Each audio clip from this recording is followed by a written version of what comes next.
हमारा अभी 11वां टॉपिक है। 11वां जो मेडिटेशन टेक्निक है उस पर बात करेंगे। पहले वाला नहीं देखा हो तो देख लीजिएगा। तो जो हमारी 11वां टॉपिक है वो है हमें कल्पनाओं को त्यागना होगा। अब बताता हूँ क्या है। जो हम विचार भी करते हैं ना, तो जो विचार का जितना प्रभाव हमारे मन और जो मस्तिष्क पे पड़ता है उससे कई ज़्यादा प्रभाव कल्पनाओं का पड़ता है। कल्पनाओं में आप बहुत ही, क्योंकि कल्पनाओं में क्या है ना कि आप जो चाहो वो कर सकते हो। आपका कोई लिमिट नहीं है। आप जितना भी आपका डिज़ायर है वो कल्पनाओं में पूरा कर सकते हो। कल्पना या सपना दोनों एक ही होता है। बस हमें लगता है कि हम नींद में हैं तो हम सपना देख रहे हैं, और नींद में नहीं है तो कल्पना कर रहे हैं। असल में दोनों चीज़ें कल्पना ही का ही भाग है। और इसको अगर मेन समझना है ना, तो अगर आप समझो तो जितना हमारा जो मस्तिष्क है, अगर आपका कोई विचार आ रहा है तो बहुत अगर थोड़ा सा भाग करो तो देखोगे कि जो दूसरे विचार हैं, तो विचार में क्या होते थे, सेंटेंस होते थे, कुछ ना कुछ सेंटेंस होता है, कुछ लाइन होता था।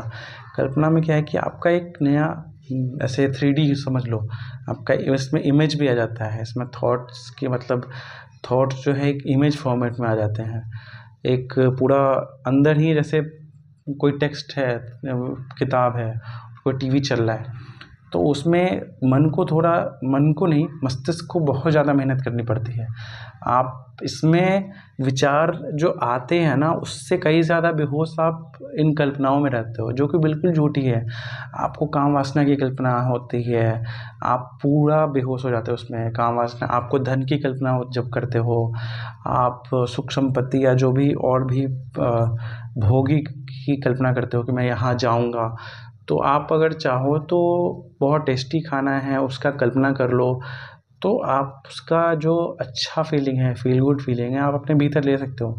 लेकिन वो बिल्कुल झूठी है। और ये जो ध्यान है ना, ध्यान में जो सबसे बड़ा रोड़ा है यही कल्पना है। कभी कभार लोग विचार को साइड, ठीक है विचार से हटेंगे, लेकिन लोग कल्पना में ही डूब जाते हैं। और कल्पना करना बहुत कुछ ही जगहों पे सही है। जब आप पढ़ाई कर रहे हो कुछ चीज़ को, या जैसे कुछ ऐसा स्ट्रक्चर डिज़ाइन करना है, तो वहाँ पे ठीक है, क्योंकि सामने जो संसार है उसमें आपको सुविधाएं नहीं मिलती है कि आप जो भी चाहो वो डिज़ाइन कर दो। आपको बहुत मेहनत करना पड़ेगा। तो कल्पना में ये थोड़ा सुविधा मिल जाता है। तो ये अगर बोलो तो कल्पना बस कुछ सीखने एक मात्र के लिए ठीक है। अगर आप कुछ ऐसे पढ़ाई में हो गया तो उस समय ठीक है, उसमें कोई दिक्कत नहीं है। लेकिन हमारी जितनी भी कल्पनाएं होती है ना, तो हमारे पास्ट के बारे में होती है, हमारे फ्यूचर के बारे में होती है। ये भी कल्पना होती है कि मैं चल रहा था, कौन पीछे क्या सोच रहा था।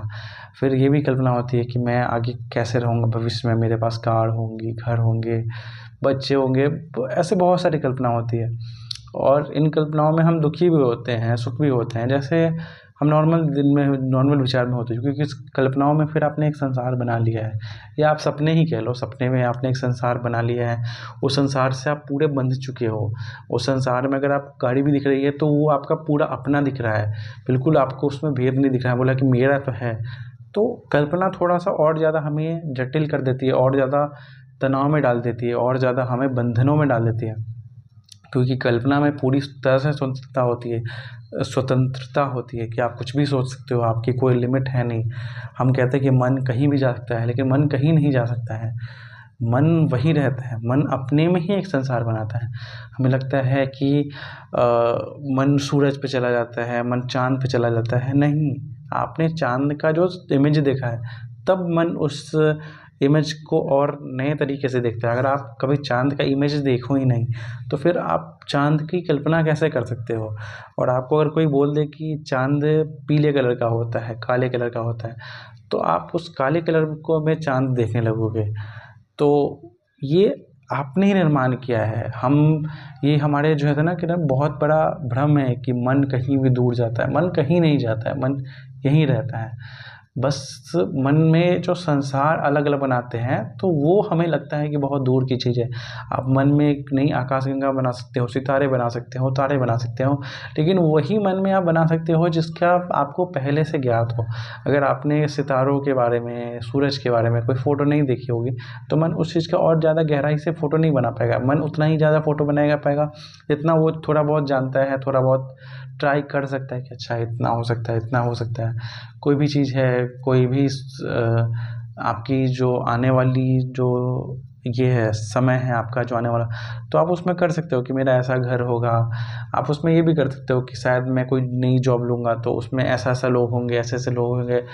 बहुत सारी चीज़ें हैं और बहुत सारा संसार जो कि आपका ही एक कल्पना कहते हैं, आपने ही पैदा किया है उसका। उस संसार को आपने खुद ही पैदा किया है। आप उस मन के संसार के खुद ही निर्माता हो और आप उसी में दुःख भी है, सुख भी है, सब कुछ आपने ही निर्माण किया है। तो मेन जो मुद्दा तो यही था कि आप उस कल्पना की जो वास्तविकता है उसको समझो और कल्पना से हटो कि हाँ, जब भी आप कल्पना में आओ तो देखो यार मैं कितना बेहोश हूँ। विचार से ज़्यादा आप कल्पना में और ज़्यादा बेहोश होते हो और ये जो ध्यान के लिए ना बहुत ज़हर जैसा है कल्पना। ये जो कल्पना वाला संसार है, कल्पना के संसार में आप इनलाइटेड भी हो सकते हो। आप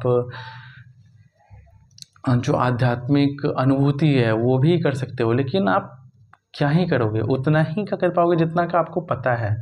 आपको ना तो आनंद पता है, ना तो शांति पता है। आप उस आनंद की वही कल्पना करोगे जो आपको लगता है कि ये आनंद होगा। ये लगना और होना अलग चीज़ है, लेकिन आप आनंद का, सुख का भी कल्पना वही करोगे जो आपको लगता है। किसी को दर्द हो रहा है तो आप भी कल्पना वही करोगे जो आपको लगता है, जो आपके ज्ञान में है, आपके स्मृति में है। तो जो भी कल्पना है तो आपकी उस स्मृति से ही निर्मित होती है या स्मृति से निर्मित है। तो याद एक और दूसरी चीज़ बताऊं, जो आपको जो चीज़ पसंद हो या नापसंद हो उससे भी निर्मित होती है। आपको अगर किसी का इमेज बनाना है कि कोई आपका कोई दुश्मन है तो आप उसकी भी कल्पना कर सकते हो कि वो गिर गया है, उसका एक्सीडेंट हो गया है, तो ये चीज़ आप कर सकते हो उसमें। लेकिन वही चीज़ है कि जो कल्पना है वो तो पूरी की पूरी झूठी है। कुछ उसमें सत्यता का भी कोई नाम मात्र भी नहीं है, लेकिन हम उस कल्पना में रस लेते हैं क्योंकि हमें लगता है कि कल्पना सच है या एक उम्मीद रहती है। ये उम्मीद बहुत बुरी चीज़ है इस कल्पना के लिए कि कल्पना में हम उम्मीद रख के चलते हैं होता है, लेकिन कल्पना कभी सत्य नहीं होती। कल्पना आपको जितना सत्य किसी छवि में आ सकता है, किसी शब्द में नहीं आ सकता है या परिभाषा में नहीं, या नहीं कोई उसका 3D मॉडल बना सकता है। सत्य सत्य होता है, मौन होता है, वो अचिंतनीय है, उसकी चिंता या उसको सोच नहीं सकते हो आप। लेकिन हम झूठ सोच सकते हो, सत्य नहीं सोच सकते हो।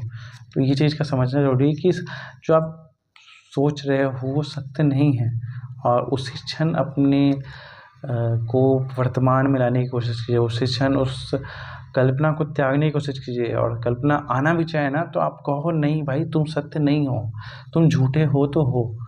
इतना आपको खुद पे विश्वास होना चाहिए। नहीं तो हाँ, ये भी हो सकता है कि आप कल्पना में घुस जाओ, आपको मज़ा आ रहा है, कल्पना को क्यों बोलना है झूठ है, क्योंकि हमें तो रस मिलना है और रस मिलने में तो हम खुद ही आ गए हैं। उस लूप में आप फंसते जाओगे।